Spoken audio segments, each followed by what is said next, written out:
বিশ্বকাপ জিতে ফিলিস্তিনের পতাকা উড়িয়ে এভাবেই সেলিব্রেশনে মেতে উঠেছে লামিন ইয়ামাল। ম্যাচে গোল করা বা কোনো ট্রফি জেতা, যা কিছুই হোক না কেন ফিলিস্তিনকে সমর্থন করতে পিছু পা হন না স্পেনের এই ওয়ান্ডার বয় লামিন ইয়ামাল। এবার আর্জেন্টিনাকে হারিয়ে বিশ্বকাপ জেতার পর ফিলিস্তিনের পতাকা হাতে নীরবে প্রতিবাদ করতে দেখা গেল ইয়ামালকে। বিস্তারিত রিপোর্টে।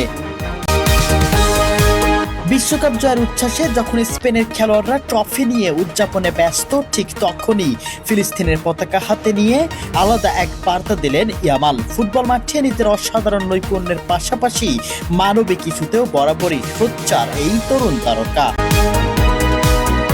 লামিন ইয়ামালের বাবা মরক্কোন বংশোদ্ভূত এবং মুসলমান, আর সেই সূত্রেই মুসলিম পরিবারে তার বেড়ে ওঠা। ছোটবেলা থেকে নিজের শিকড় ও পরিচয়কে গর্বের সঙ্গে তুলে ধরেছেন তিনি। ফিলিস্তিনের প্রতি তার সমর্থনের বিষয়টিও নতুন নয়। এর আগেও বিভিন্ন সময় সামাজিক যোগাযোগ মাধ্যমে ও বিভিন্ন উপলক্ষে ফিলিস্তিনের মানুষের পাশে থাকার বার্তা দিয়েছেন তিনি। এবার বিশ্বকাপ জয়ের মতো ঐতিহাসিক মুহূর্তেও সেই অবস্থান থেকে এক চুলও সরে আসেননি ইয়ামাল। আর্জেন্টিনাকে হারানোর পর তাই ট্রফি হাতে উদযাপনের পাশাপাশি ফিলিস্তিনের পতাকা উড়িয়ে তিনি আবারও আলোচনার কেন্দ্রবিন্দুতে চলে এসেছেন।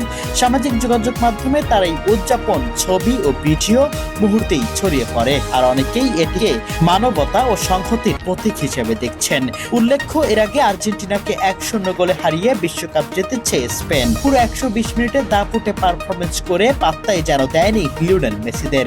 মাঠের মধ্যে হতাশ চেহারায় দেখা গেছে লিওনেল মেসি, এমিলিয়ানো মার্টিনেজদের। এত দুর্দান্ত পারফরমেন্স, এত সুন্দর ম্যাচ উপহার দেওয়ার জন্য স্পেনকে প্রশংসায় ভাসাচ্ছে পুরো ফুটবল বিশ্ব।